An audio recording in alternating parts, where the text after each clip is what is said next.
아직 시간이 한 30초 됐네. 7시까지. 아, 아, 아, 안 들려요. 아, 아.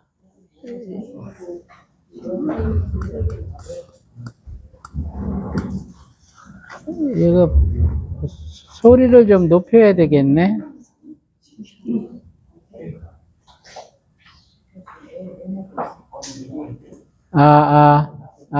들려요? 예.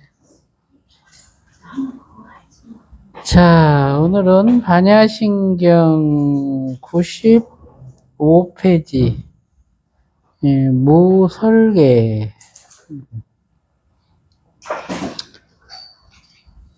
음,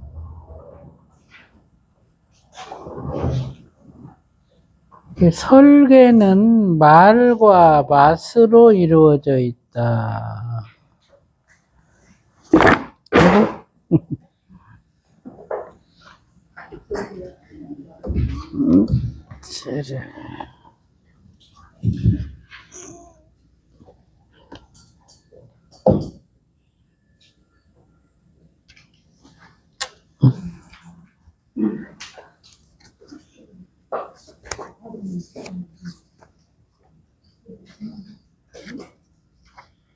그리고, 25페이지요. 95페이지. 말과 맛으로 이루어져 있다. 언어는 피질 연합령에서는 베로니카 영역에서 주관하고 연수로 내려오면 하 올리브 핵과 소뇌가 주관한다. 장부로는 심장과 비장, 폐와 간의 기능이 쓰이고 뇌척수로 경로는 피질과 적혈 경로가 쓰인다. 베로니카 영역은 청각연합령과 붙어 있으면서 정보를 공유한다. 손의 운동 감각과 지각 기능이 혀의 움직임과 서로 연결되어 있고 연수의 하 올리브 핵과 연계되어 있다. 말은 생각이 행동으로 드러나는 현상이다. 생각이 일어나서 말로 표현되는 경로를 들여다보면 말을 천천히 하게 되고 조리 있게 하게 된다. 그러다 보니 말을 다스리는 힘을 갖게 된다. 77개의 말은 두 가지 경로를 통해 현상화된다. 첫째 경로가 언혼이다. 둘째 경로가 외부의식이다. 이것이 설계를 이루는 원인이다. 언혼은 자의식이다. 육장의 주체의식들이 말로써 드러날 때 언혼이라 부른다. 외부의식은 타의식이다. 일치된 의식이거나 빙의된 의식, 천상생명들이 외부의식이다. 외부의식이 작용해서 말이 나올 때는 내 의도에 상관없이 내 입이 쓰인다. 생각의 경로를 지켜보면 내가 생각하고 있는 이것을 말로 표현하겠다는 의도가 나오고 그 의도를 통해서 말이 시작되는데 전혀 그런 인식이 없이 저절로 말이 나온다.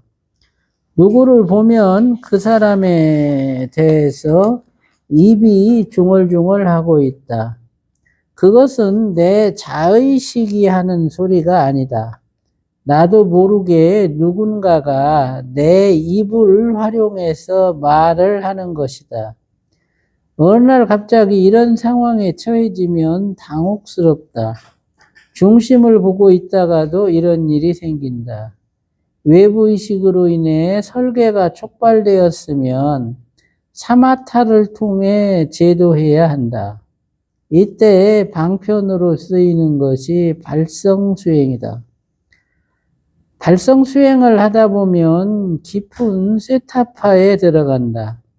세타파에 대한 각성이 키워지면 외부 의식으로 야기되는 여러 가지 장애들이 원만하게 제도된다. 의도 없이 표현되는 말도 그칠 수 있게 돼서 무설계하게 된다. 달성 수행의 방편으로 쓰이는 여러 가지 기법들이 있다. 부처님께서 달성 수행의 방편으로 제시한 것이 문자관이다. 문자관의 체계는 자음관, 모음관, 문자관으로 이루어져 있다. 문자관에 대해서는 현겁견과 문수사리문경, 금강정경에서 다루어진다. 현겁경에서는 16문자관에 대해 말씀하시고 문수사리문경에서는 자음, 모음의 이치에 대해 말씀하신다. 금강정경에서는 발성법과 인법을 병행하는 방법에 대해 말씀하신다. 문수보살이 석가모니 부처님한테 묻는다. 천지 만물의 이치가 자음, 모음에 있다고 하는데 그것이 어떤 뜻입니까? 그 질문에 답하시면서 문수사리문경을 설해 주신다. 현격경에서는 아미타불이 성불하게 된 과정에 대해 말씀하신다. 아미타불이 보중엄 태자로 있을 때 문수보살에게 16문자관을 배워서 당대의 부처가 되었다는 것이다. 16문자관을 익히게 되면 한 생만 더 태어나게 되면 부처가 된다. 이런 말씀도 하신다. 현격경에서는 1000가지 습성을 제도하는 방법을 말씀하시면서 다음 생에 부처가 될 수 있는 최고의 수행법이 16문자관이라 한다. 자음관은 인체 내 발성 경로를 만드는 방법이다. 모음관은 자음관을 통해서 집약된 생명 에너지를 몸의 안팎으로 운영하는 방법이다. 문자관은 자음관, 모음관이 하나로 합쳐진 것이다. 문자관에서는 자음으로 에너지를 집약하고 모음으로 운용하는 것이 한 호흡에 이루어진다. 16문자관은 하나의 문자마다 성취해야 할 목표가 있다. 여기까지 보죠. 자, 설계라는 것은 이제 맞경로가 있고 말경로가 있는데, 이제 그 설계를 구성하는 두 가지 원인은 자의식과 이제 외부의식이 있어요. 그래서 자의식은 이제 언혼 경로이고, 외부의식은 이제 외부의식이 빙의를 통해서 간섭하는 경우가 있고, 빙의가 아니고 그냥 일치만을 통해서 간섭하는 그런 경우가 있어요. 보통 이제 자의식이 그 원인이 돼서 설계가 발현이 될 때는 이것은 이제 육장의 혼의식이 촉발이 되면서 설계가 발현이 되고, 그 중에서 이제 심장과 폐에 심장과 비장의 혼의식이 이제 촉발이 되면서 자의식의 언혼이 이제 발현이 되죠. 그리고 타의식으로 인해서, 외부의식으로 인해서 언혼이 발현될 때는 외부의식이 이제 언어 경로에 영향을 미쳐서 그 경로를 갖다가 장악해서 일어나는 일이라고 할 수 있어요. 그래서 외부의식으로 이렇게 이제 설계가 발현이 되면 그것을 스스로가 이렇게 다스리기가 힘들어요. 그러니까 내 의도가 아닌 말들이 내 입을 통해서 계속 나오게 되는 이런 이제 황당한 그런 일들이 벌어지고, 뭐 기독교 같은 데서는 막 기도를 하다 보면 방언이라는 걸 하잖아, 그죠? 막 이제 뭐 어떤 이상한 나라 말로 이렇게 쌀래쌀래하고 뭐, 응?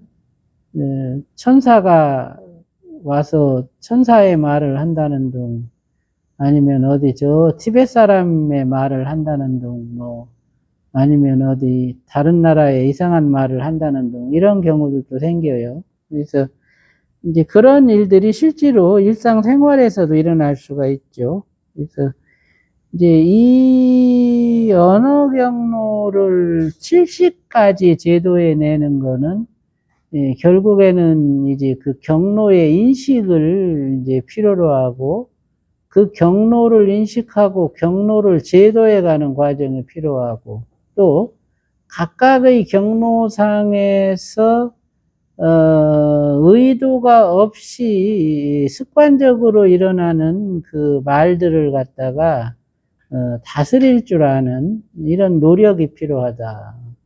우리가 말을 할 때 습관적으로 표현되는 말 중에 하나가 뭐, 그래서 그래, 이렇게 반복하는 말들 있잖아, 그지? 이것도 습관이거든요. 네, 이런 경우도 있고. 그런 것처럼 내 의지가 아닌데 어디서 튀어나오는지도 모르게 자꾸 반복되는 언어들이 있어요. 어떤 경우는 그게 막 욕으로 나오는 경우도 있어. 근데 막 이상한 욕으로 그렇게 말을 해가지고 나는 욕을 하고 싶지 않은데 욕이 나와 저절로 이런 경우도 있죠. 그게 다 이제 외부 의식의 이제 장애라고 할 수 있는데 이제 그런 것들을 언어 경로를 정확하게 이렇게 인식을 하면서 제도를 해야 되는데 대뇌 피질 연합령에서는 이제 베로니카 영역 이게 이제 축두엽 안쪽에 있어요. 그리고 이제 이게 이제 청각연합령하고 이제 가까이 붙어 있어서 보통 이렇게 귀가 먹으면 벙어리가 같이 되고 이런 경우가 있잖아, 그죠? 요거는 이제 베로니카 영역에서 이상이 있어서 언어 장애가 오는 그런 경우거든요. 그래서 그런 이제 그 피질 연합령에서는 그렇게 연계가 돼 있고 이제 연수로 내려와서 이제 하올리브액과 소뇌의 기능이 언어에 관여를 해요. 그래서 피질 연합령에서 생각이 조합이 되면 그렇게 조합된 이제 생각의 정보가 이 베로니카 영역을 자극하고 그리고 이제 그 베로니카 영역을 자극한 이제 신경 신호가 연수의 하올리브액하고 소뇌로 연계가 되면서 이제 소위 혀의 움직임이 시작이 되는데 그것을 우리는 말이라 그래요. 그러니까 말은 생각에다가 말하고자 하는 의도가 더해져서 말이 되는데 그 경로를 관찰하면서 말을 하는 사람들은 말에 실수가 없어.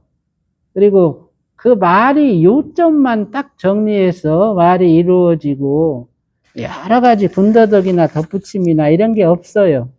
그러니까 간단 명료해. 그 표현들이. 그래서 거기서 한 발짝 더 발전하면 표현이 아름다워져. 마치 시인처럼 한마디 한마디 말이 정제되고 다듬어지고 아름다운 그런 이제 표현으로 연계가 돼서 그 말을 듣는 사람들한테 이렇게 감동을 줄 수 있는 이런 힘이 생기죠. 그래서 그것이 대단히 중요한 이제 그런 일이고 말을 그렇게 할 수 있도록 스스로의 그 언어 경로를 갖다가 다스리는 노력이 필요해요. 그와 비견해서 그거를 이제 외부의식한테 침해당해서 언어 경로를 갖다가 장악당하게 되면 이거는 아주 도대체 입은 내 입인데 쓰는 것은 다른 생명이 쓰게 되는 이런 아주 그 참담한 일이 벌어지는 거예요. 그래서 우리가 이제 수행을 하면서 칠식이 발현될 때는 다 그런 결을 겪어. 나는 무념을 이렇게 유지하고 있는데 외부 의식이 탁 치고 들어와서 언어 경로까지 자극해서 뭐 뜬금없는 말이 나온다든지 내가 의도하지 않아도 그런 경우들이 있어요. 그래서 그것이 이제 짧게 이렇게 이루어지면 뭐 큰 그런 장애가 없는데 지속적으로 길게 이어지면 그것처럼 큰 곤란함이 없어. 그래서 이제 그런 것들을 다스리는 것이 필요한데 이 언어 경로를 다스리려면 이제 이 발성 수행이 제일 좋다. 그러니까 이제 발성 수행이라고 하는 것은 결국에는 호흡과 발성 그리고 이제 이 관법 그리고 인법 이 네 가지가 같이 쓰여지는 그런 공부법인데 이 네 가지의 이 수행 체계는 발성 수행에서도 쓰여지지만 이거는 이제 동법계 과정에서도 이 과정이 쓰여지고 그리고 이제 아까 낮에 말씀드렸던 이제 그 순응엄 삼매 그 양신배양의 기법으로도 이것이 쓰여져요. 그래서 발성 수행의 이 수행을 통해서 소위 이렇게 포용할 수 있는 범위가 상당히 넓다. 단순히 언어 경로를 다스리는 것뿐만이 아니고 동법계의 조건이 되는 단을 세우는 방법으로도 쓰여지고 또 이제 순응엄 삼매를 익히는 그 네 가지 방편 중에 이제 하나가 되는 거예요. 그래서 이 발성수행법은 이제 문수사리문경이나 현겁경이나 금강정경에서 이제 자세히 이제 다루어지고, 그 문수사리문경을 보면 이 좀 내용이 황당하죠. 문수보살이 부처님한테 자음과 모음의 천지 만물의 이치가 있다 하는데 그러합니까? 이렇게 물어요. 그러니까 부처님이 그렇다. 그리고 이제 그 자음과 모음에 내재된 그 뜻들을 이제 문수보살한테 설명을 해주는 거야. 그게 우리가 쓰는 기억니은 이 소리예요. 그게 참 대단한 일이지.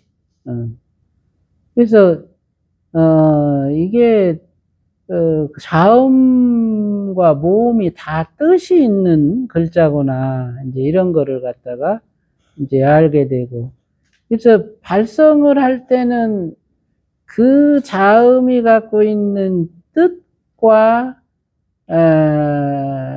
그 의미를 이 발성의 그 경로 운용에 같이 활용한다. 그래서 이 발성은 뜻이 예를 들어 갖고 기억이라는 발성이 있는데 이거는 발성 경로는 이제 아래턱을 올려서 이 삼내실로 들어가고 삼내실에서 발성의 진동을 연수로 내려서 연수에서 미주신경을 타고 몸통 중앙을 통과해 가지고 하단전까지 내려간다. 이게 이제 기억 발성의 경로인데 그 기억이라는 말의 뜻은 본성에서 밝은 성품이 생성이 된다 이런 뜻이다. 응? 본성의 정멸상에서 밝은 성품이라는 생명에너지가 생성되는데 그것을 기억이라 이름했다. 어? 그러니 그 기억 발성을 하면서는 정멸상에서 밝은 성품이 생성돼서 결국에는 미주신경이라는 신경을 타고 하단전까지 내려가는 것을 갖다가 인식해야 되는 거죠. 예. 그러니까 그 뜻에 부합된 그 행위라고 하는 것은 이것은 아주 대단한 일이 되는 거예요. 예? 그러니 기억 하나를 놓고서도 그런데 16개의 문자에 16개 자음뿐만이 아니고 이제 초성, 중성, 종성 요걸 놓고서 초성과 종성이 자음이 들어가면 이거는 이제 한 문자에 2개의 자음 경로가 이렇게 배치가 되는 건데 그런 식으로 얘기하면 16문자관에서 보통 정확히 내가 그것까지는 해알아보지 않았는데 한 22가지 정도 이 자음의 발성 경로가 이제 나오거든요. 그 하나하나의 뜻을 가지고서 본성의 그 면모와 본성에서부터 작용하는 그 에너지 그리고 그 경로를 갖다가 같이 주시해서 운용한다라는 것은 이것은 대단한 그런 이제 깨달음을 줄 수 있는 방법이 된다. 그래서 이제 금강정경 같은 데서는 발성과 수인법을 병행하는 법을 말씀을 해주시고 그리고 이제 그 현겁경에서는 16문자관을 말씀을 하시는데 이 16문자관의 구체적인 행법에 대해서는 얘기를 안 해요. 다만 아미타불이 보중엄태자로 있을 때 문수보살한테 16문자관을 지도받아서 당세에 부처를 이루었다라는 이런 이제 말씀만 나오고 범부가 16문자관을 익히면 한 생만 더 태어나면 부처가 될 수 있다. 요렇게만 이제 얘기를 하셔요. 그리고 그 구체적인 그 행법에 대해서는 그 말씀을 안 하시는데 이제 결국에는 자음발성법, 모음발성법, 문자발성법이라는 이 발성법을 가지고 16문자관 수행을 할 수가 있는 거죠. 지금 우리가 쓰고 있는 이 한글의 그 자모음 체계 그리고 이 자모음의 그 음가 이제 그리고 이 그 맺고 끊는 이제 그런 쉼표 이게 전부 다 산스크리트하고 똑같아. 예. 그러니까 산스크리트어는 같은 말을 그 알파벳으로 표시한 거고 우리는 같은 말을 한글로 표현한 거예요. 예. 그러니까 발성법이 똑같아. 예. 그러니까 이것이 아주 대단히 훌륭한 일이고 그 발성법을 가지고 우리가 이 언어 경로를 다스리고 나아가서는 이 보살도를 닦는 이런 이제 방편으로 쓸 수 있다는 것이죠.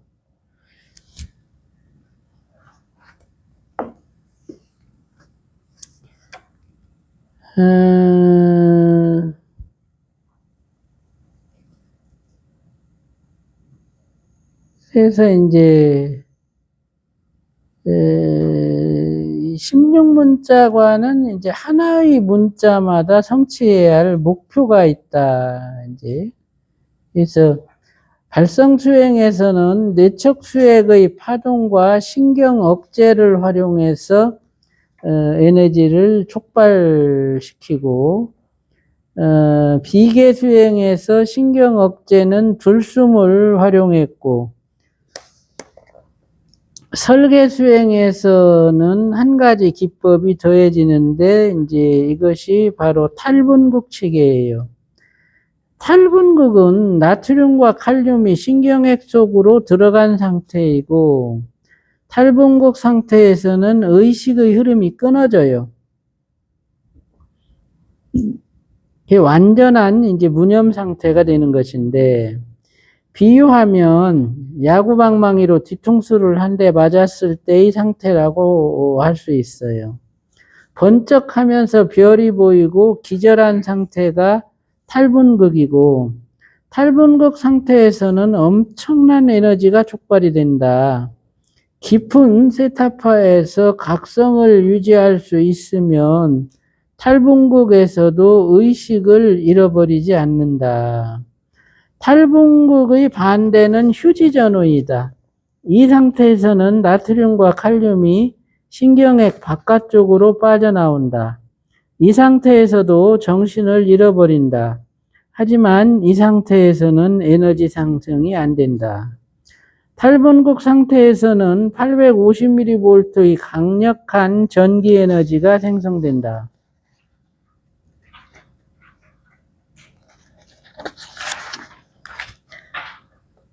발성을 통해 신경구조 안에 탈분극을 만들어주면 그 영역 전체가 무념체계가 된다.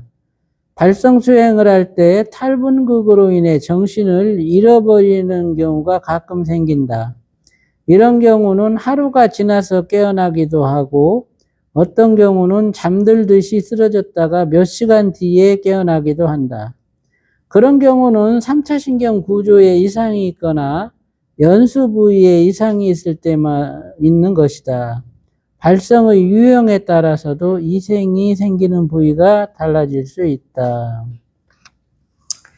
이 탈분극 휴지전의 이제 이게 그 신경세포의 그 신경 전도 상태 중에 이제 두 가지 예인데, 신경세포가 이제 전기를 자체적으로 만들어요. 그래서 이제 이게, 재분극 체계, 과분극 체계, 탈분극 체계, 휴지전의 체계, 이렇게 네 가지 이제, 전기 생성 방식이 있어요. 신경세포는 그 신경핵이 있고, 이제 그 신경핵 주변에 신경의 이제 껍질, 바깥 껍질이 있는데, 신경핵과 이제 핵막이라는 그 막을 놓고 이 바깥 껍질 안쪽에 있는 이 나트륨 성분과 칼륨 성분이 신경핵 쪽으로 들어갔다 나왔다 하면서 전기를 생성해요.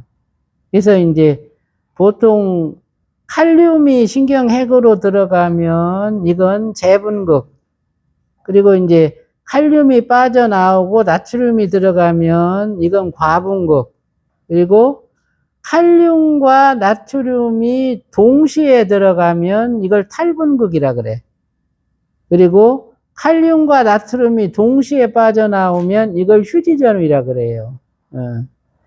탈분극이나 휴지전의나 둘 다 기절해.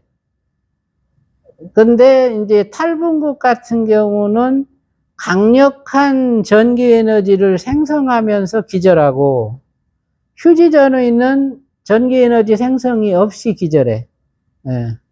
그래서 이제 이 나트륨과 칼륨의 그걸 치환이라 그래요. 이제 신경핵을 놓고서 나트륨과 칼륨이 들어갔다 나왔다 하는 걸 치환이라 그러는데, 그 치환을 주도해 주는 것이 뭐냐면 마그네슘이야. 우리 몸 안의 영양소 중에서 마그네슘이 신경세포 안에 들어가 가지고 나트륨과 칼륨이 들어가고 나오는 거를 갖다가 조절해 준다. 우리가 뭐 이렇게 부르르르 떨리면 마그네슘 먹으라 그러잖아. 그지? 이게 이제 신경전도가 잘 안 된다 그거요. 마그네슘을 먹으면 나트륨과 칼륨이 들어갔다 나왔다 하는 것이 잘 조절이 돼서 부르르 떨리는 게 없어진다 그 소리거든요. 근데 이제 그때 이제 마그네슘만 먹지 말고 칼슘도 같이 먹어라. 근데 칼슘은 나트륨과 칼륨이 생성해낸 전기를 전달해주는 역할을 해. 이제 다른 신경세포로 이렇게 전달을 해서 전기가 잘 통하게 하는 그런 이제 기능을 하고, 마그네슘은 나트륨과 칼륨의 이제 치환을 이제 이루어지도록 하고. 그래서 이제 나트륨이라는 게 결국에는 이제 신경세포 안에서 신경의 그 전기를 생성하는 기능을 하고 신경 전도에 관여를 하는데, 이 나트륨이나 칼륨이나 마그네슘이나 이런 것들은 자꾸 없어져요. 이게 소변으로 빠져나오고, 그러니까 계속 보충을 해줘야 돼. 한 번 들어간 것이 세포 속에 영원히 있는 게 아니에요. 그 소변을 먹어보면 찝찝하거든. 그 소금기가 빠져나오는 거예요, 그게. 근데 이제 만약에 그런 성분, 나트륨이 부족하다든지 칼륨이 부족하다든지 마그네슘이 부족하다든지 칼슘이 부족하다든지 하면은 인체 내 전기 생성 기능이 저하되는 거예요. 그러면 이것이 이제 결국에는 그 신경전도를 약하게 해서 이 신경의 그 전기 생성 기능이 잘 안 되도록 하고, 이제 그 결과로 각각의 세포들이 갖고 있는 유전 정보의 공유가 끊어진다. 그러면 머리 쪽에 있는 세포하고 손가락 쪽에 있는 세포의 유전 정보 교환이 단절이 되면 손가락 쪽에 있는 세포는 변이를 일으키는 거예요. 그런 일이 벌어지는 거예요. 그래서 그것이 안 되도록 적당한 나트륨, 적당한 칼륨, 그리고 적당한 마그네슘, 그리고 칼슘, 이거를 갖다가 우리가 영양으로 보충을 해줘야 돼. 그래야만이 신경전도가 약해지지 않고, 신경전도가 약해지면 그것으로 인해서 생겨나는 수많은 질병이 있어요.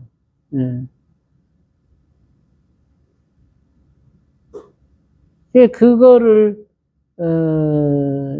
아직도 이 현대의학에서는 그 수많은 난치병의 그 원인을 거기서 생겨나는 거라고 그렇게 판단을 못한다.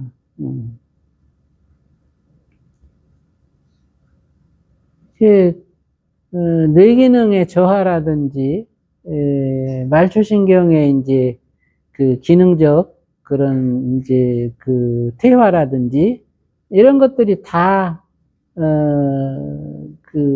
그런 신경 전도를 주관하는 물질의 부족에서부터 일어나요.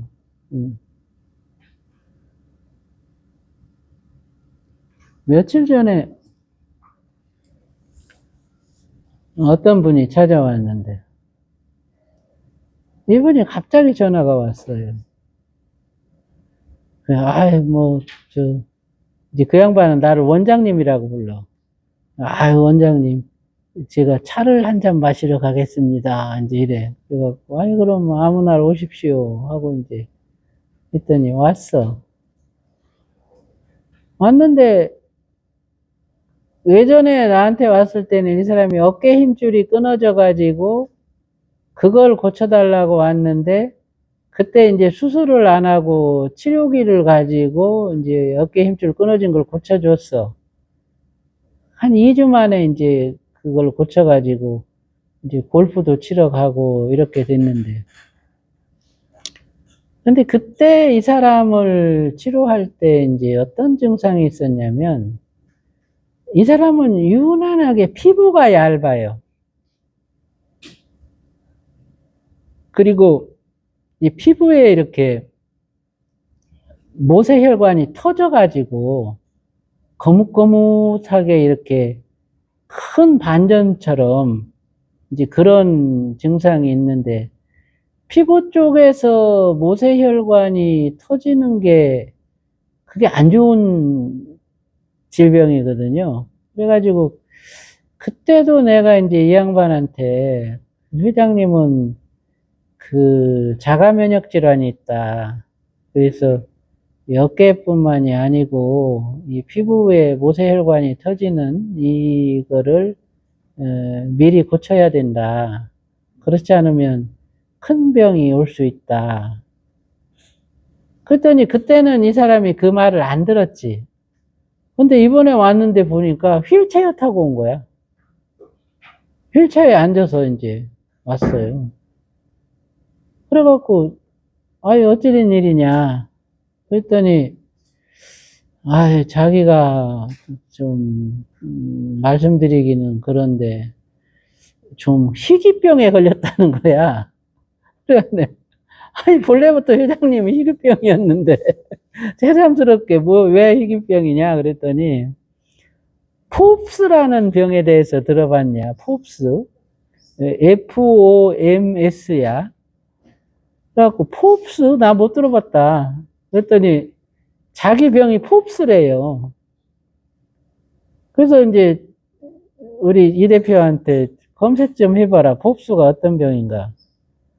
그랬더니 검색을 해보니까, 이게 골수에서도 병이 생기고, 혈액에서도 병이 생기고, 중추신경에서도 병이 생기고, 말초신경에서도 병이 생기고, 피부의 모세혈관에서도 병이 생기는 거예요. 그래갖고 이제 말초신경에서 생기는 병은 손가락, 발가락 끝에서부터 신경이 죽어가지고 감각이 없어지는 거야. 그리고 혈관에서 생기는 병은 이 혈관의 그 외벽을 약하게 해서 혈관이 터지도록 하는 거예요. 그게 이제 이 피부 쪽에서는 예전부터 나타나 있었고,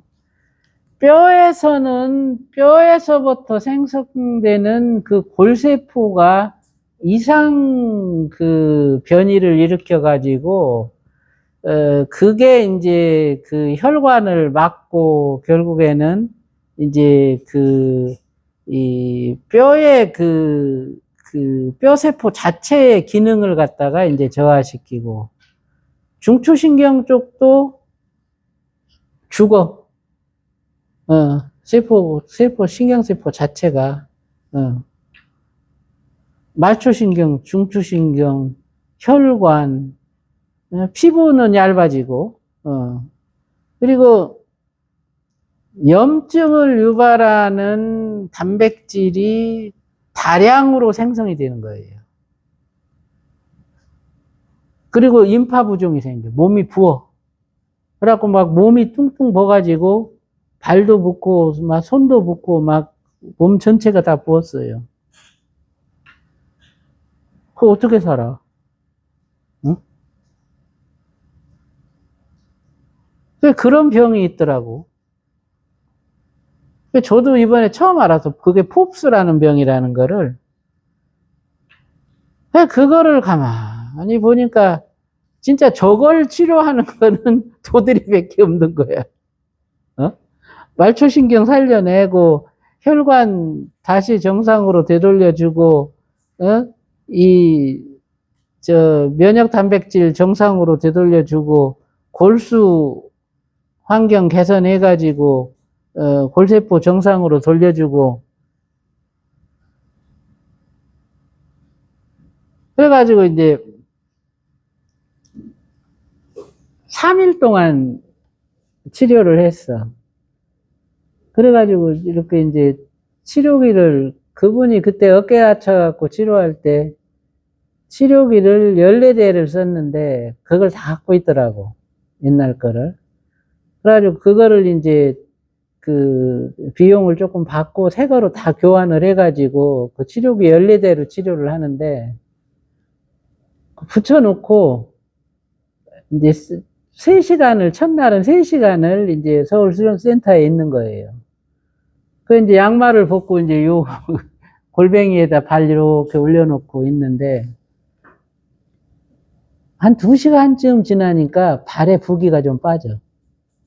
그 이제 고관절에다가 이제 꼬리뼈하고 고관절에다가 치료기를 2대를 붙이고 모자를 머리에다 쓰고 그 상태로 이제 발등에 또 치료기 2대씩 붙이고 양쪽에 1대씩 1대씩 예, 패치를 거기서 이렇게 붙이고 하는데 근데 발등에 부기가 좀 쭉 빠지더라고. 그러고서 이제 그날 집으로 보냈어. 3시간 있다가. 내가 그 이튿날 와서 좀 어땠냐 그랬더니 엉덩이 쪽 부기가 빠져갖고 엉덩이가 옷 갈아입힐 때 보니까 쪼글쪼글해졌대. 부기가 빠지는 거예요. 이거를 아산병원에서 치료를 하는데 치료 방법은 없어.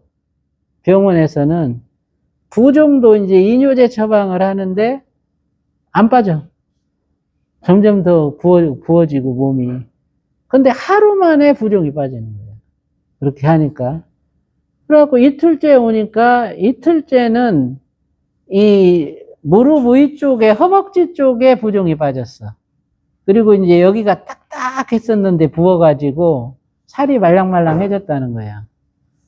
그리고 이제 3일째 와서 2시간 정도 있으면서 보니까 3일째도 좀 빠져. 그래가지고 이제 화요일 날 보자 하고 보냈는데 이렇게 병이 한가운데로 몰리기도 참 힘들어요, 진짜. 어? 골수 환경에서부터 뭐 혈관 환경에서부터 뭐 이 중추신경, 말초신경 뭐 소위 모세혈관까지 예? 어떻게 한꺼번에 그런 병이 생길 수가 있냐고. 그때 당시에 몇 년 전에 이제 보니까 따져보니까 한 5년 정도 됐었는데, 그때 그 치료를 하라고 제가 이제 권의사한테, 야, 그 회장님 침대를 하나 들여놓으라 해라.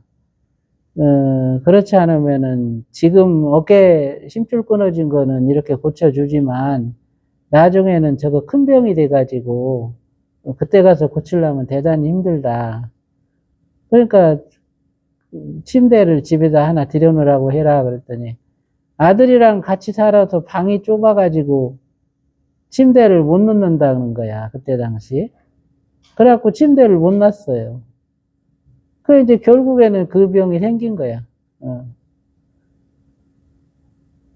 그 양반은 건축을 했던 사람인데 아주 큰 건물을 많이 지었어요. 지금도 이제 그 건물들을 다 갖고 있는 사람인데 돈도 있고 능력도 있었는데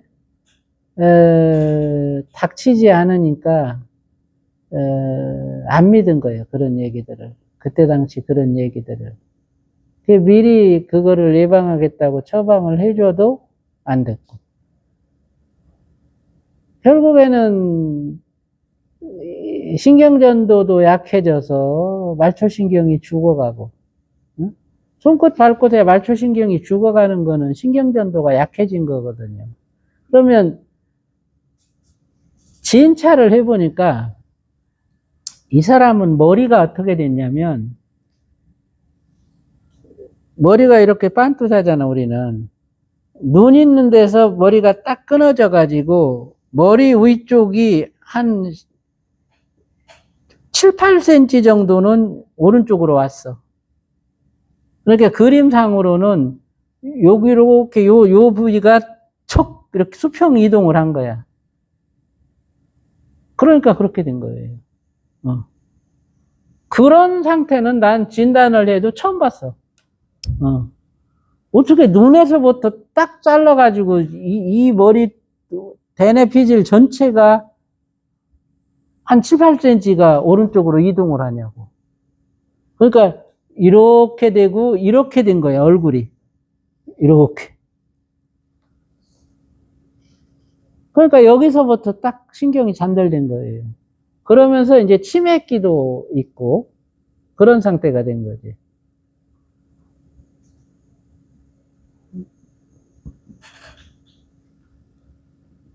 불쌍하죠. 응?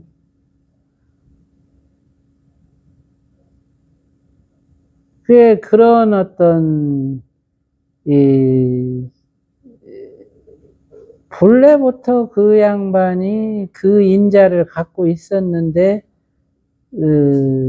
이제 걷는 걸 보면 평지는 이 양반이 잘 걸어요. 이렇게 잘 걸어가는데 계단을 오르내릴 때 보면 기우뚱기우뚱해. 이렇게 계단을 올라설 때 기우뚱하고 또 이렇게 올라설 때 기우뚱하고 내려올 때도 더 불안정하지. 기우뚱하고 또 기우뚱하고 이렇게 되는 거야. 그러니까 그때부터 이미 이제 이 머리 쪽에서 전정균형이 깨져 있었는데 시간이 지나니까 완전히 오른쪽으로 이만큼 밀려나 있는 거예요. 그런 상태가 된 거죠. 말도 잘 못하지. 그래 놓으니까. 언어도 아주 어눌하고 귀도 잘 안 들려. 한 번 얘기하면 못 알아들어요. 그래서 다시 얘기를 해야 되고. 그리고 정신도 깜막깜막해. 치매기가 있어가지고, 이렇게 단기 기억 상실 같은 이런 이제 상태가 되고. 참,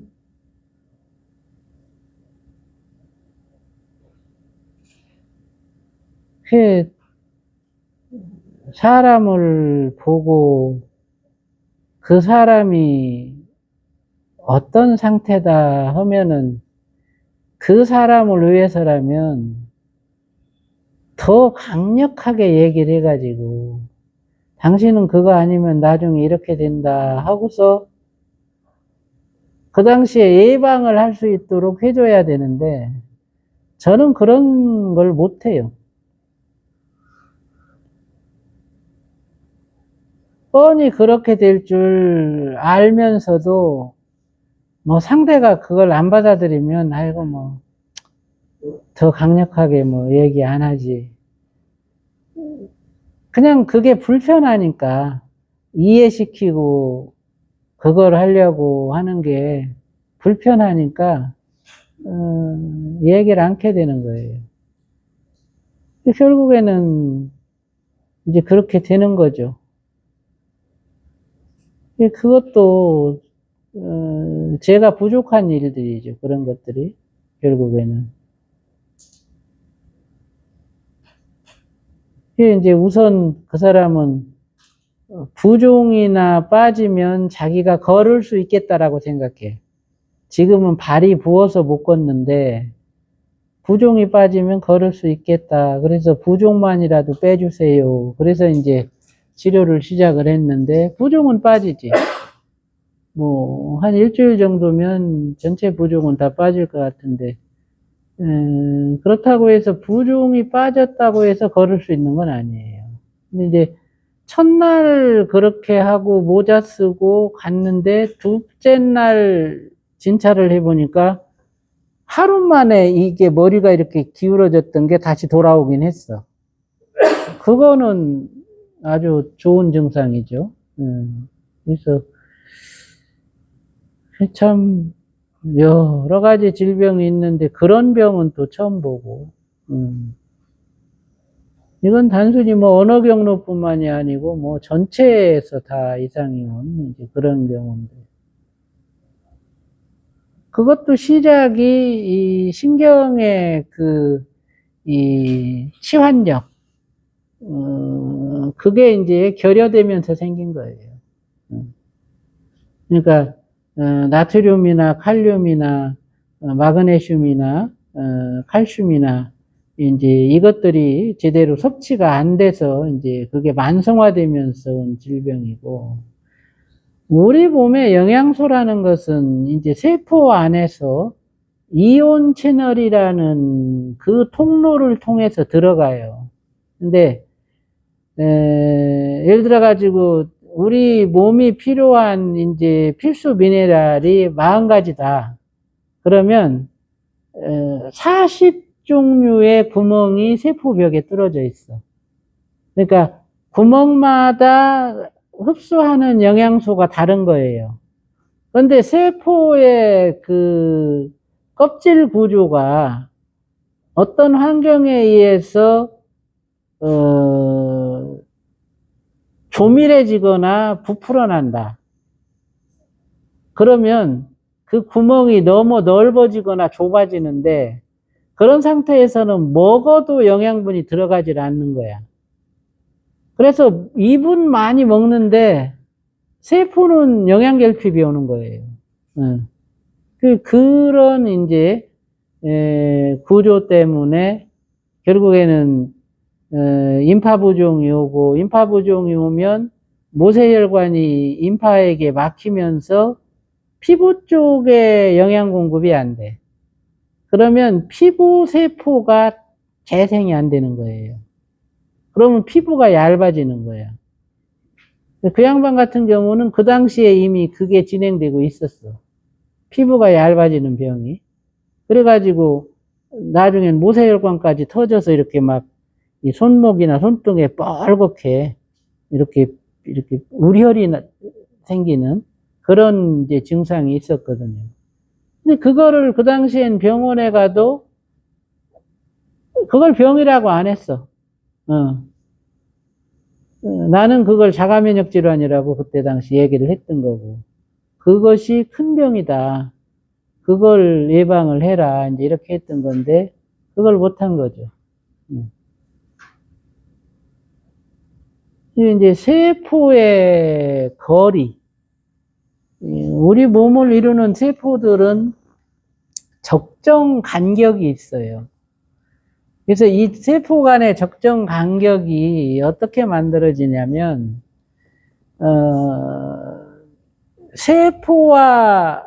세포는 이 테두리가 플러스예요. 세포의 테두리 쪽으로는 플러스가 있고, 세포의 안쪽으로는 마이너스가 있어. 그래갖고 이제, 이 세포와 이 세포가 똑같이 플러스니까, 플러스는 밀잖아요. 서로 밀어, 이렇게, 두 개 간에는. 그래서 이제 미는 만큼 거리가 이렇게 벌어져. 그러면 중간에 또 하나의 세포가 이렇게 끼어드는데, 그 세포는 얘도 플러스고 얘도 플러스면 얘는 마이너스가 돼요. 그래갖고 마이너스 세포가 중간에 끼어들어 가지고 두 개를 당겨. 그러면 플러스 세포 두 개와 마이너스 세포 한 개의 관계로 인해 가지고 세포가 너무 멀어지지도 않고 너무 가까워지지도 않아. 이런 구조를 가져요. 거기서 정상적인 세포 간격이라는 것이 형성이 돼. 그런데 세포의 그 외벽 쪽에 플러스 쪽이 약해진다든지 중간에 끼어 있는 세포의 마이너스 기질이 약해진다든지 이렇게 되면 세포 간격이 너무 멀어져서 그거로 인해서 나타나는 게 부종이에요. 그리고 세포 간격이 너무 가까워져. 그러면 여기서 나타나는 게 노화야. 주름살. 그래서 이제 그 간격을 조절해 주려면 주름살 있는 데다가는 마이너스 극을 주고, 부종이 있는 데는 플러스 극을 주어가지고, 그거를 갖다가 해소시켜주는 그런 이제 방법을 써서 치료를 하는 거예요. 근데 그 사람도 그렇게 이제 치료를 하고 있네요, 지금. 부종 빼려고. 부종은 빠지죠, 그렇게 해가지고. 그러면 이제 영양 공급도 이제 세포 거리가 정상이 되면 그 이온 채널이 정상으로 돌아와서 영양 흡수 기능이 이제 정상으로 돌아가요. 그러면 이제 나트륨이나 칼륨이나 마그네슘이나 칼슘 섭취가 정상적으로 이루어져서 이제 신경 전도가 정상적으로 이루어지는 거죠. 그러면 중추신경 쪽이나 말초신경 쪽이 이제 정상적으로 작동할 수 있는 조건이 만들어지는 거예요. 그러니까 이치를 알고 그것을 어떻게 처방해서 그 상태를 갖다가 개선해 주느냐, 이 방향이 서면 그런 도구를 써가지고 그렇게 해줄 수가 있는 거죠. 근데 그걸 모르면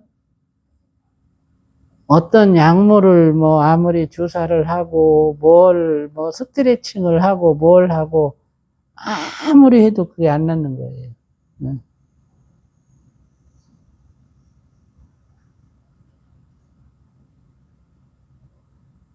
그게 이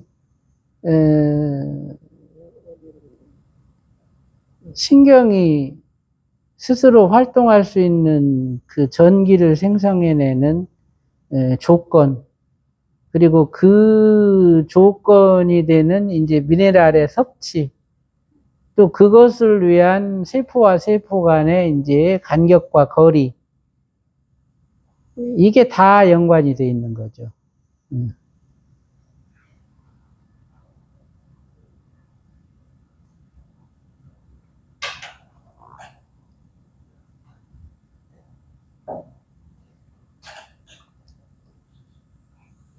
생명을 본다라는 것. 특히 지금 우리처럼 육체 생명을 갖고 있는 이런 상태에서 그 육체 생명의 그 균형과 조화,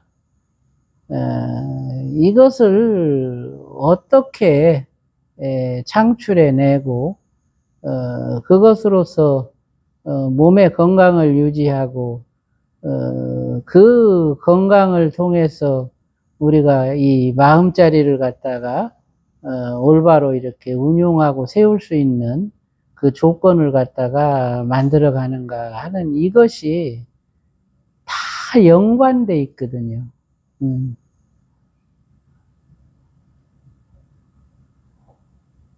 그걸 처음서부터 끝까지 하나로 통관을 해가지고 어떤 이치에도 막히지 않고 그것을 임의롭게 운용해서 쓸 수 있도록 거기까지를 갖다가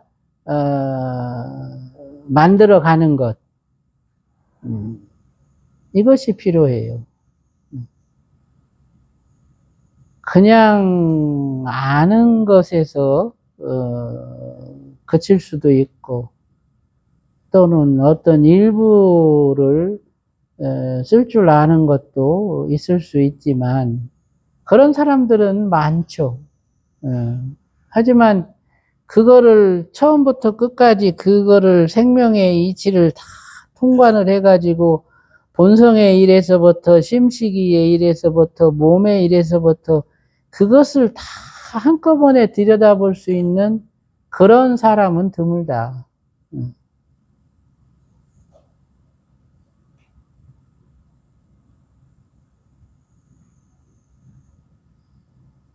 그런 교육을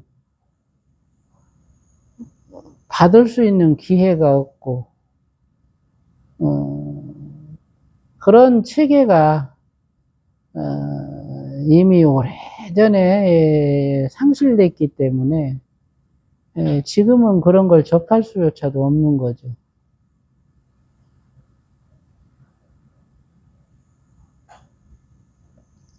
특히 이 혼의 일, 칠식의 일, 식의 구조를 놓고서 칠식의 경계를 들여다본다.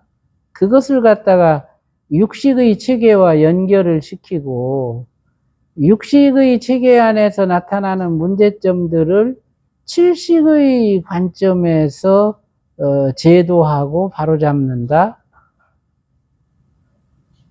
이건 더 어려운 얘기예요. 그거는 일반 사람들이 할 수 있는 일이 아니에요. 그거는 진짜 수행자들이나 그 영역을 들여다보고, 그 제도를 갖다가 할 수가 있는 거예요. 이미 지침이 있어. 무한계 내지 무의식계 하라라는 그 지침이 있단 말이에요.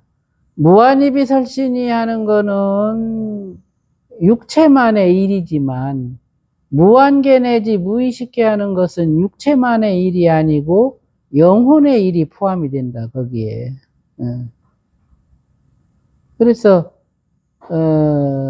이 영혼의 일까지를 갖다가 들여다볼 수 있어야, 나아가서는 영의 일까지도 들여다볼 수 있어야 이것이 오온을 놓고서, 이 생명을 이루는 몸을 놓고서 그 몸의 제도를 행한다라고 이렇게 얘기할 수가 있는 거예요. 그렇게 배우고 익혀서 말씀드렸듯이, 예? 이 생명의 시작과 생명의 형성 과정과 현재에 있어서 육체 안에서의 그런 생명의 그 운용 경로를 갖다가 들여다볼 수 있는 안목을 갖추고, 그렇게 갖추어진 안목을 통해서 스스로가 본분을 다할 수 있는 그런 역량을 갖춰라. 무언가 그 속에서 갖추어진 그 능력을 가지고 다른 생명을 이롭게 하는데 써라.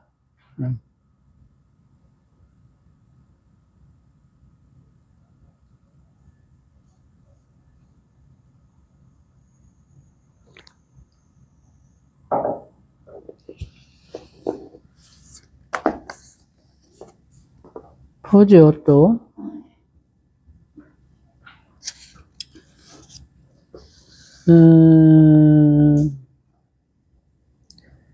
발성을 통해 신경구조 안에 탈분극을 만들어주면 그 영역 전체가 무념체계가 된다. 발성 수행을 할 때 탈분극으로 인해 정신을 잃어버리는 경우가 가끔 생긴다. 여기 아까 했죠? 이게 이 탈분극으로 정신 잃는 게 참 아주 재밌어요. 저 칠곡에 가면 그 절이 무슨 절이었지? 칠불사였어? 무슨 칠곡 그 스님 그때 갔었잖아. 거기 그 스님 기절하는 스님, 기역하다 기절하는 스님 있었잖아. 칠곡에 무슨 절이 있어 하나? 이 스님이 있는데, 이 스님은 기역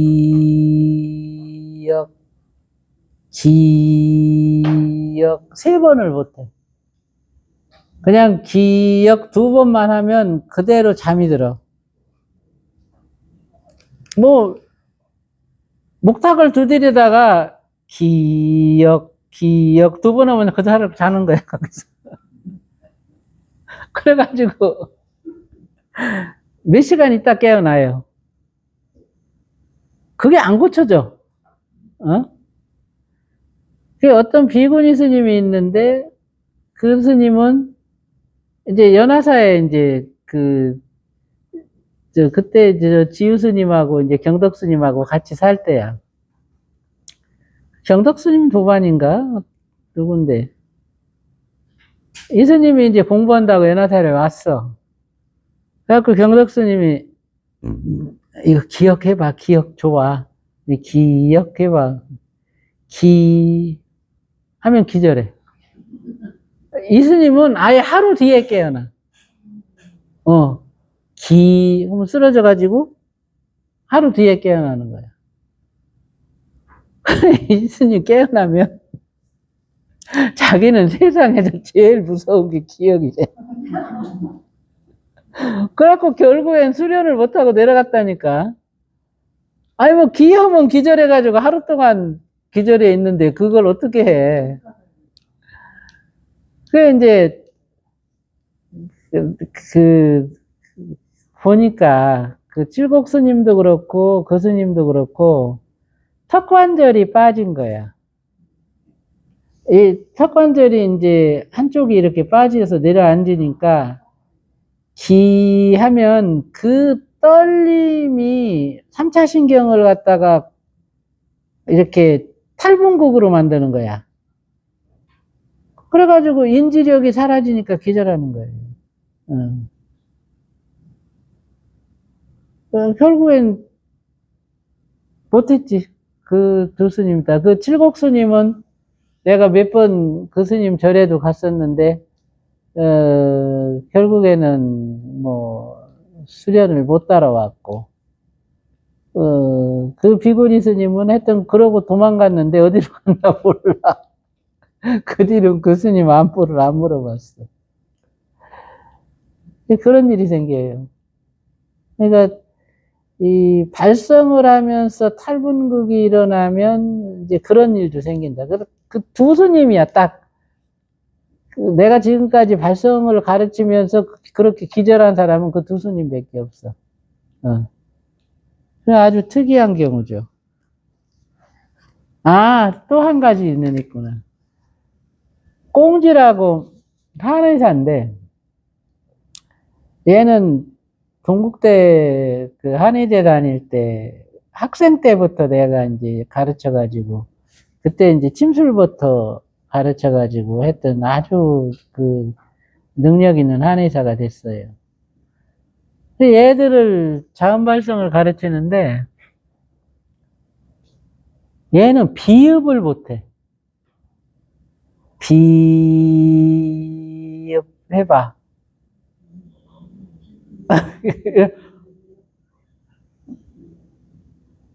이게 고개만 들었다 놨다 해요.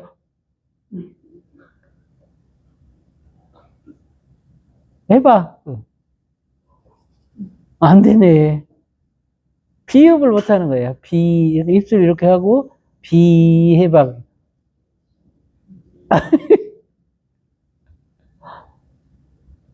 그래가지고 그러면 뒷짐을 져봐.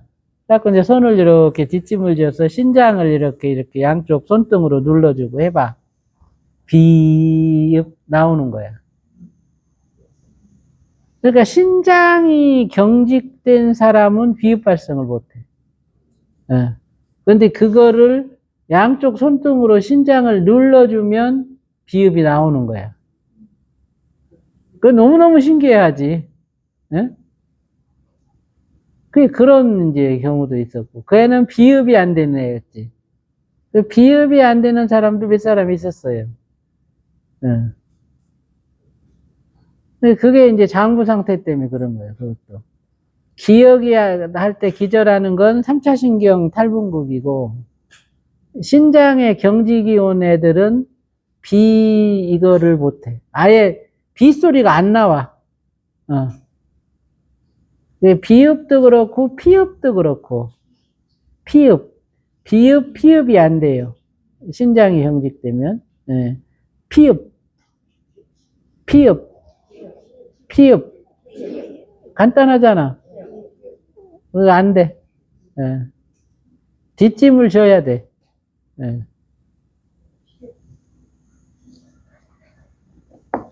이 탈분극에서 오는 이제 여러 가지 장애들이 있죠. 그게 이제 3차 신경 구조에 이상이 있거나, 연수 부위에 이상이 있는 것이고, 이게 이제 발성의 유형에 따라서도 이상이 생기는 부위가 달라질 수 있어요. 그렇게. 뇌척수액은 뇌와 척수 전반에 걸쳐서 분포한다. 머리부에는 시상의 삼뇌실, 양쪽 축두엽의 가쪽 뇌실, 교내 사뇌실로 이루어진 채집소가 있다. 뇌척수액은 대뇌, 소뇌, 척수 전체를 감싸고 있다. 뇌척수액은 전해질이다. 뇌척수액은 중추신경 내 면역작용을 담당하고 중추신경을 보호해주는 역할을 한다. 고대로부터 수행자들은 에너지 생성기관으로 뇌척수액을 활용했다. 신경세포를 재생시키는 방법으로도 활용해서 치료에 응용했고 공능을 발현시키는 수단으로 활용했다. 오늘 아까 여기 오기 전에 유튜브를 봤는데 영국에서 어떤 40대 먹은 이제 환자가 발 쪽에 통증이 있고 마비 증상이 있어서 이제 병원에 갔는데 진단을 해보니까 이건 뇌에서 온 병변이다. 그래가지고 이제 뇌를 이렇게 MRI하고 CT 촬영을 한 거예요. 근데 이 사람은 뇌의 90%가 뇌척수액으로 채워져 있고 뇌 기능이 10%만 남아 있는 거야. 뇌가 다 없어졌어. 뇌 중심부의 90%가 뇌척수액으로 채워지고 그래도 40년을 직장 생활도 하고 잘 살았다는 거야, 지금까지. 그래, 이게 막 세계적인 이슈가 돼가지고, 뇌과학계에서, 아주 엄청난 연구 대상이다. 이러고 있다는 거지. 그래갖고 이 사람의 병명은 뭐냐면, 중뇌 수도관이 막혀서 삼뇌실하고 과쪽뇌실의 뇌척수액이 너무 많이 채여가지고, 순환이 안 되는, 예? 그런 병이다. 진단은 그렇게 났는데 그 상황에서도 불편함이 없이 지금까지 직장 생활 다 하고 그렇게 살았다. 유튜브 보면서도 야, 이런 경우도 있구나.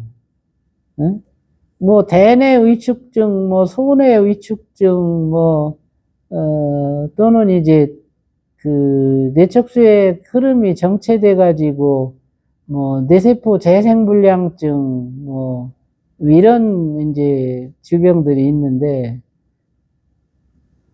그게 90%까지 뇌가 다 없어지고 뇌척수액으로 꽉 차여져 있는데 그런 사람이 정상 생활을 할 수 있다는 게 이게 대단한 일인 거예요. 빠져나가질 못해가지고. 그러니까 그동안에 뇌의 압력은 얼마나 커졌겠으며, 그래도 눈, 귀, 코, 입에 이상이 없었다, 이 사람은. 그거 대단하지. 그러니까 인간이 뇌가 90%가 없어져도 정상 생활을 할 수 있다는 거예요. 나중에 유튜브 한번 검색해 봐요. 아주 재밌어, 그거.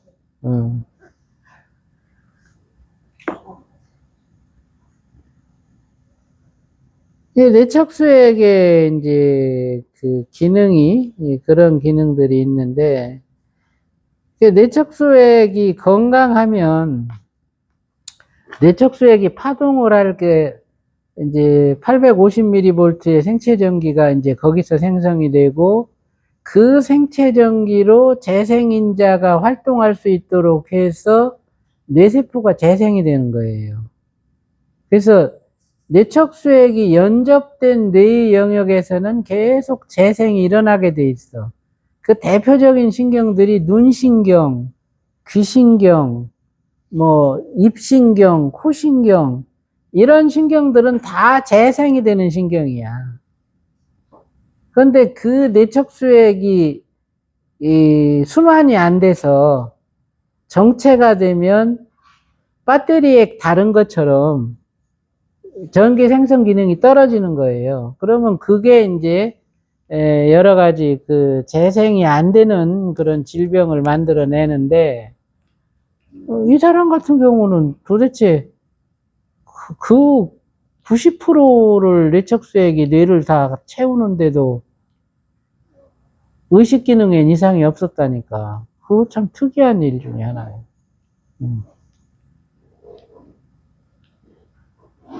근데 이제 발성을 한다라는 것은 결국에는 이제 두 가지 목적이 있는데, 하나는 의식의 상태를 세타파로 만들어준다.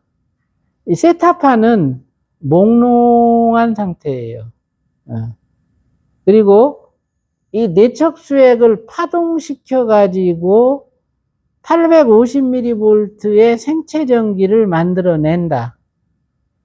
이제 그렇게 되면 뇌 안에서 재생인자가 활동을 해가지고 죽었던 뇌세포들을 다시 재생시키면서 뇌 기능이 자꾸 이렇게 발전되도록. 뇌는 죽어서도 성장을 해요. 심장이 멈추잖아. 심장이 멈춰도 어느 시간까지는 뇌세포들은 활동을 한다니까. 그 정도로 얘들이 이 생에 대한 애착이 많아.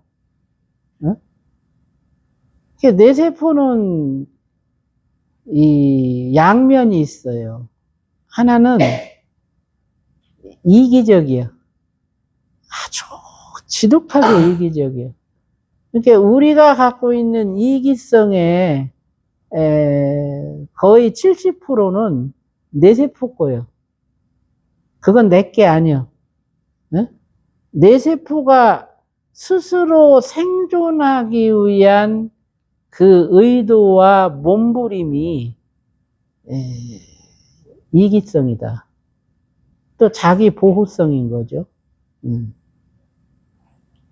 나머지 30%가 에고야. 자아에 대한 어떤 이제 그 보호 본능, 이제 이 에고인데, 그 영혼이 갖고 있는 에고성은 그 생사에 크게 관여를 안 해요.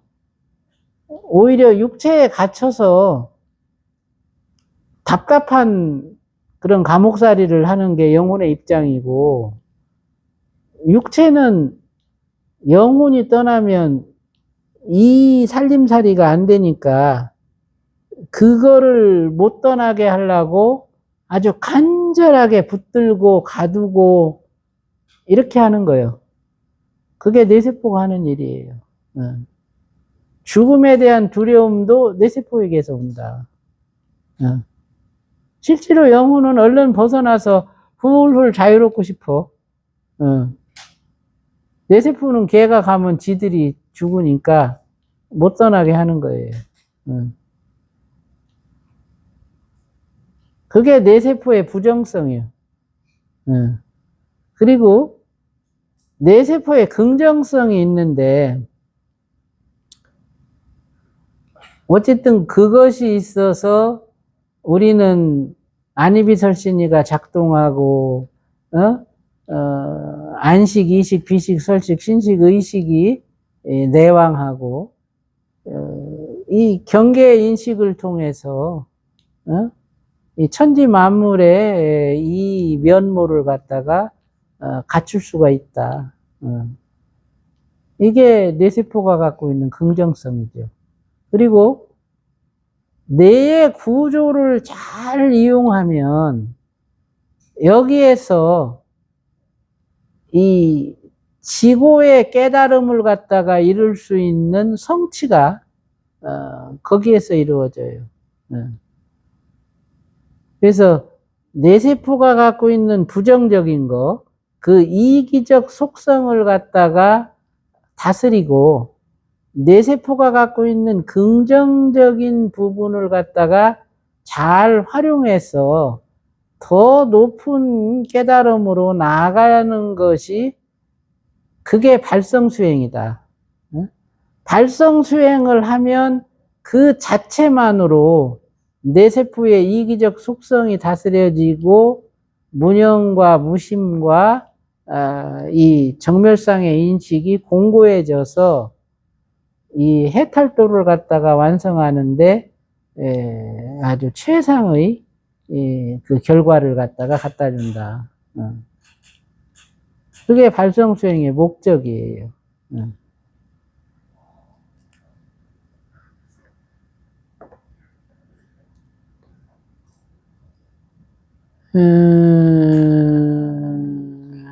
이제 하버드 대학에서 있었던 일이죠. 달라이라마 강의 때 논쟁이 붙었는데, 이때 이제 뇌가 마음을 만든다. 이제 과학자들은 그렇게 말했고, 달라이라마는 마음이 뇌의 상태를 만든다라고 주장을 했었어요. 이제 그것을 증명하기 위해서 자기 제자를 보내서 검사를 시켰는데, 이 사람의 뇌파는 감마파였어요. 감마파라는 것은 뭐냐면은, 뇌파의 속도가 엄청나게 빠른 거예요. 예를 들어가지고, 정상 사람의 뇌파 속도가 24라면, 감마파 정도는 한 48 정도 되는 거예요. 그러니까 생각의 속도가 어마어마하게 빠른 거야. 그 이제 달라이라마 제자는 뇌파가 감마파였고, 이 사람의 전두엽은 부풀어 있었어요. 마치 오래된 조개 껍데기처럼 전두엽에 더 씌워져 있었는데, 이제 과학자들이 도대체 이게 뭐냐, 이렇게 이제 깜짝 놀랐는데, 이 사람이 이제 발성 수행자였죠. 그래서 이제 달라이라마가 마음이 뇌의 구조를 바꾸는 것을 이제 그 사람을 통해서 증명을 했는데, 결국에는 수행을 통해서 뇌의 구조가 이렇게 바뀐다. 마음을 어떻게 쓰느냐에 따라서 뇌도 구조를 바꿀 수 있다. 그래서 이제 그때 당시에 이제 그 결론을 어떻게 내냐면, 뇌가 마음을 만들고 또 마음이 뇌를 만들기도 한다. 이렇게 이제 결론을 냈죠. 뇌척 수액을 파동시켜서 특정한 영역의 신경세포를 더 만들어낼 수도 있고, 그래서 이제 자음 발성과 모음 발성, 문자 발성은 뇌척 수액을 파동시키는 최고의 방법이고, 양쪽 숙두엽의 가쪽내실, 삼내실, 사내실, 척수 전반을 싸고 있는 뇌척 수액을 발성을 통해서 이제 파동시키는 거예요. 미음 발성은 양쪽의 가쪽내실을 파동시키고 사내실을 파동시키고 거기에서 생성된 생체 에너지를 미주신경을 타고 흐르게 한다. 비읍 발성은 사내실을 파동시켜서 생체 에너지를 생성한다. 그 에너지를 부신경과 교감신경을 타고 흐르게 해서 신경과 장부를 치료한다. 기업 발성은 아래 척관절의 떨림으로 가쪽내실을 파동시키고 사내실, 손에 시각폐지를 올린 다음에 삼내실을 파동시켜서 생체 에너지를 생성시킨다. 그 에너지를 미주신경을 타고 하단전까지 오게 한다. 니은 발성은 미심을 울려서 삼내실을 진동시키고 생명 에너지를 생성한다. 시각 경로를 따라서 시각 피질로 끌고 가고 방광경을 따라 꼬리뼈 끝까지 생명 에너지를 흐르게 한다. 이와 같이 기역에서부터 희역까지 발성을 통해 뇌척 수액을 파동시키는 방법이 각기 다르다. 또한 그 파동으로 생성된 생명 에너지를 원하는 영역으로 끌고 가는 방법이 다르다. 그 수행을 통해서 얻어지는 결과는 대단하다. 신경세포를 재생하고 정신능력을 극대화하며 능히 해탈도를 이루도록 해주기 때문이다. 자응관법은 식무변처정을 익히는 한 가지 방법이다. 모음관은 안몸과 바깥몸에 세워진 13개, 12개예요, 이거는. 12개의 중추점을 상하, 좌우, 앞뒤로 연결해서 운용하는 방법이다. 각각의 모음이 갖고 있는 형태대로 12개의 기점을 앞뒤, 좌우, 상하로 연결해서 발성한다. 모음 발성은 자음 발성을 통해 축적된 생체 에너지를 운용하는 방법이다. 때로는 몸 안에서 운용하고 때로는 몸 밖으로 전달해 주면서 모음 발성이 이루어진다. 10가지 모음 발성법이 있다. 이제 20가지 자음 발성법, 10가지 모음 발성법이 있어요. 자모음 발성을 하면서 뇌척수로 운동을 병행한다. 기역 발성을 할 때 검지 운동을 하면서 하고 니은 발성을 할 때는 엄지 운동을 한다. 부교감 신경을 자극하는 검지 운동, 교감 신경을 자극하는 엄지 운동, 이와 같은 방법으로 발성과 뇌척수로 운동이 병행된다. 문자관은 자음, 모음, 발성을 합쳐서 하나의 문자를 형성하는 방법이다. 모든 문자가 발성의 도구로 쓰일 수 있다. 하지만 현곡경에서 제시해준 16문자관이 모든 문자관의 궁극이다. 현곡경에서 제시된 16문자관은 무자관, 도자관, 행자관, 불자관, 지자관, 애자관, 작자관, 견자관, 세자관, 생자관, 섭자관, 진자관, 개자관, 이자관, 주자관, 묘자관이다. 그 문자를 이렇게 16개로 이렇게 쭉 해보면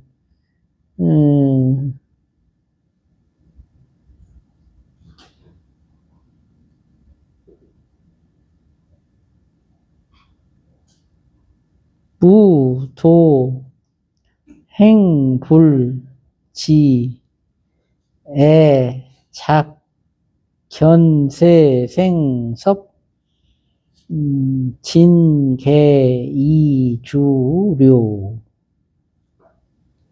이게 16문자관이에요. 이게 이제, 최상의 진언이야. 이 자체가. 열애장의 모든 차원을 넘나드는 진언. 생멸문과 진여문을 통관하고, 이, 열애장의 서로 다른 차원계를 갖다가 넘나드는 진언이에요. 이것은, 몸과 의식, 그리고 본성과 각성, 그 밝은 성품, 생명을 이루는 이 모든 요소를 갖다가 한꺼번에 제도하는 이제 그런 방법이에요.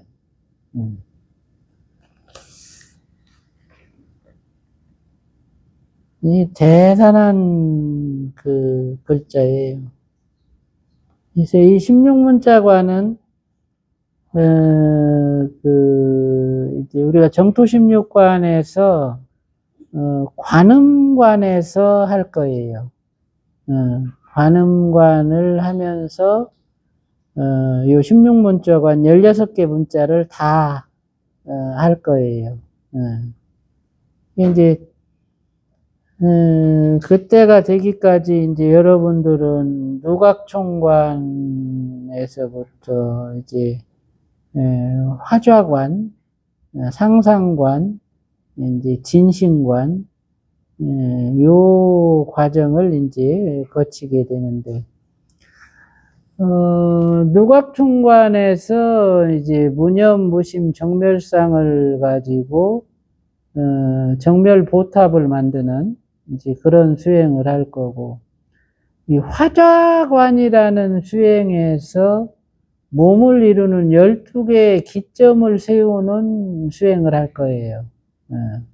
그리고 이제 상상관의 과정에서 관상, 이제 관불법, 이제 부처님의 모습을 내 몸에 덮어 씌우는 이제 그런 수행을 할 거고, 그 다음에 진신관을 통해서 부처님의 안근, 부처님의 이근, 부처님의 설근, 부처님의 비근, 부처님의 신근, 부처님의 의근, 이것과 내 이제 육근을 갖다가 동치시키는 그런 이제 수행을 할 테고, 그 다음에 이제 관음관을 통해서 16문자관을 할 거예요. 그리고 이제 세지관을 통해서 18경계의 이치, 어떻게 천지 만물이 생겼고, 어떻게 육군이 생겨났고, 어떻게 육식이 생겨났는지 이 과정을 되도록이면 상세하게 들여다봐서 여러분들이 세간해를 이룰 수 있도록 그런 이제 공부를 할 거고, 그렇게 되면 이제 정토 16관에서 수행에 대한 공부는 이제 마무리가 되고, 나머지 이제 하생관, 뭐 중생관, 상생관, 이제 뭐 하품, 중품, 상품, 이제 여기에 이렇게 이제 극락왕생하는 방법, 이제 요거는 이제 근기에 따라서 이루어지는 일이기 때문에 그 과정은 길지 않아요. 그래서 이런 수행들이 이제 그 정토 16관에서는 아예 그 구체적으로 그 수행을 해라라고 그렇게 명시를 해 주신 거예요, 부처님이. 그래서 그 과정에서 이제 요 16문자관은 이제 관음관에서 우리가 들여다볼 거다.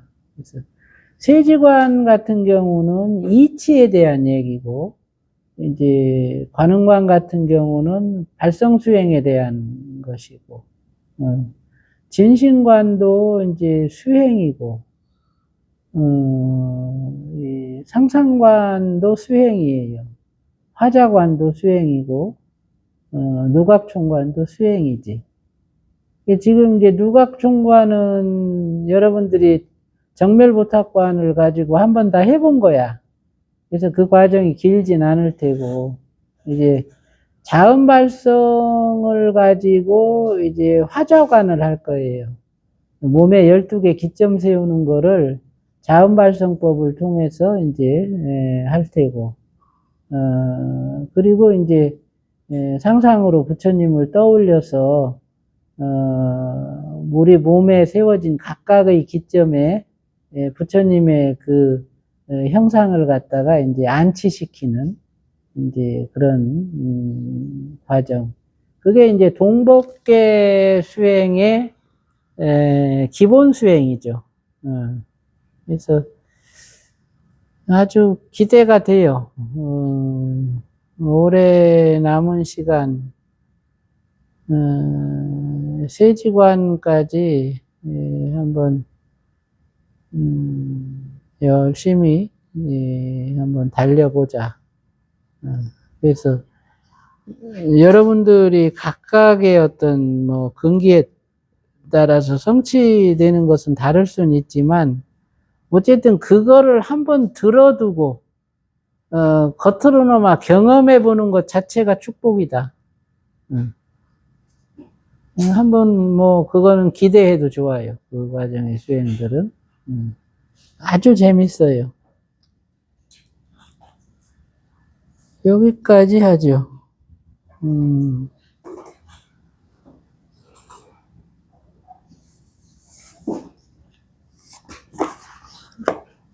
맞춰요.